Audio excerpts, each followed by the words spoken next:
Duty.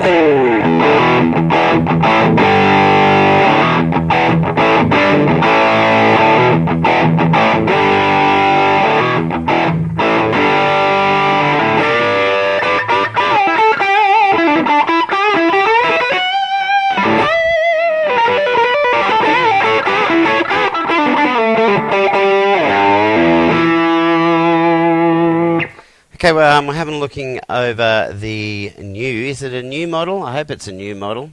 It's the FG15DC from Big White Monkey, Australian company. I'll give you a quick rundown on its features, and then we'll have a look at some of the, we'll let you hear it anyway.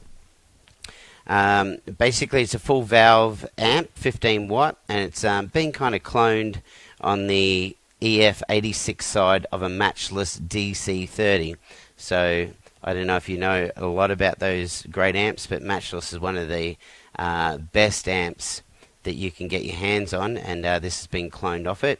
At the back it has a full power switch and a half power switch, so it can run at 7 watts, which is what I'm running now, or 15 watts. And when I did do it earlier and I flicked between the two, it had a big variety of sound. So when you're on the 7 watt, it sounded very different to what it did on the 15 watt, and you'd have to change the EQ to suit.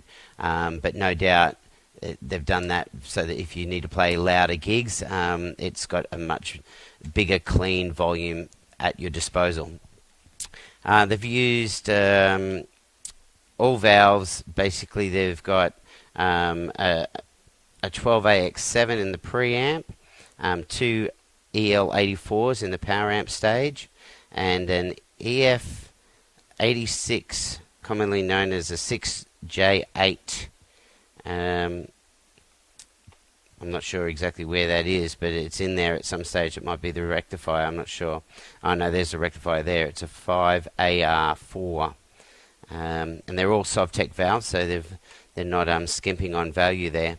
It's also got 2 output speaker jacks in there, so you can run at 4, 8 or 16 ohm. They also give you a free 1 meter speaker cable. Master volume is push-pull design.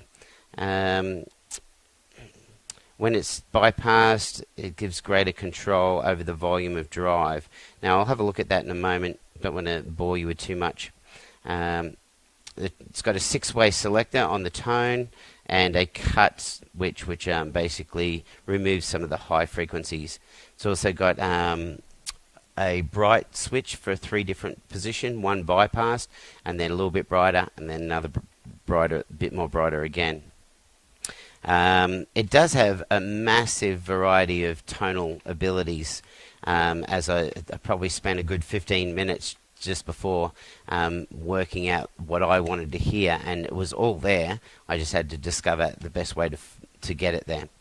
It's also fully hand wired. It's got a turret board, no PCB in sight. So for those who want hand wired and better quality, it's there. If you want a cabinet, we're running it through a high watt cabinet at the moment, but if you want a cabinet, these guys will do a matching cabinet for you. And they normally use their vintage 30 speakers, and you can't go wrong with that. Now this amp is predominantly a clean amp, so I'm just using a rat pedal. I don't know if you can see it there, but it's just a rat pedal for a little bit of gain. Obviously the rat pedal is going to have its own characteristics as well, but from what I just heard before, it pretty much is you're not limited to being able to get whatever sound you want. If you want a big full sound with not too much trebly, a lot of mids, it's there. If you want it really trebly and get really bright Fendery sounds, it's definitely there as well. Alright.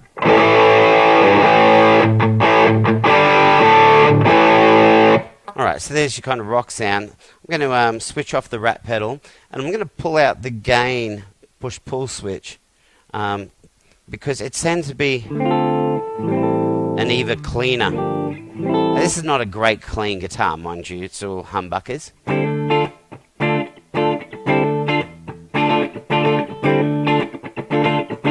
I'll just push that switch back in, and you should just hear it gets a little bit more muddier. I'm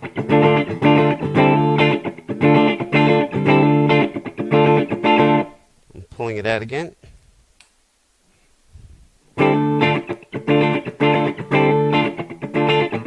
So it just gets that little bit more wispier. Now if you want it even more wispier, you can bring the gain down, and it's even turning this humbuckered guitar into a very single coil sounding.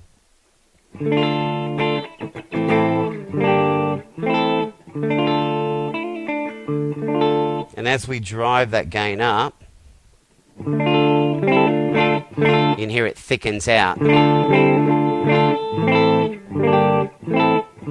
So unlike a lot of gains which you tend to use to boost your input, I reckon this actually works fantastic as cutting back your input.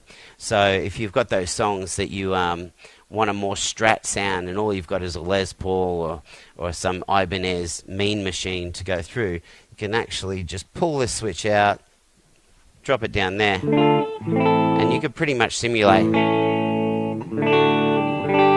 a nice clean guitar. And then if you want to go back to rock mode, just switch it back in, switch on your favorite distortion pedal,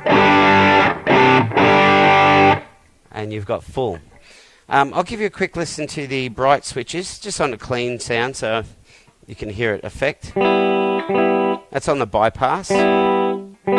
Now, here's position, what they call bright 2. Well, here's the bypass. Actually, I was using position bright 2 before. Here's bypass. So you can hear it's very full. Now, bright 2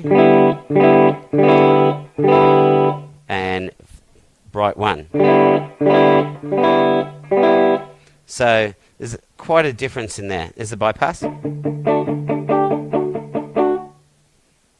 Bright 2 and bright 1. And all of those can be dulled down by using this cut.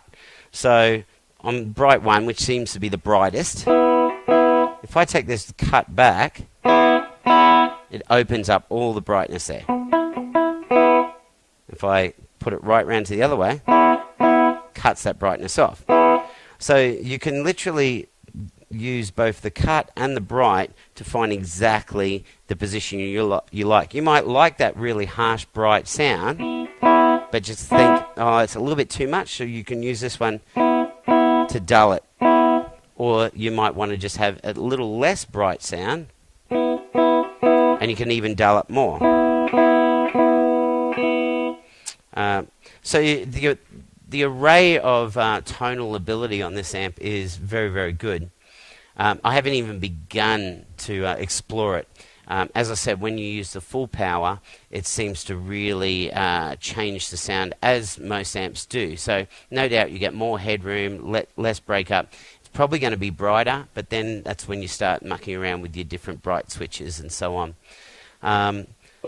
Overall, it seems really good, and I'd love to give this a blast in a loud environment. It's just not going to happen today in my unit anyway. There you go. Other than that, Australian company, they do free postage for those who purchase any of their stuff, and they look after you.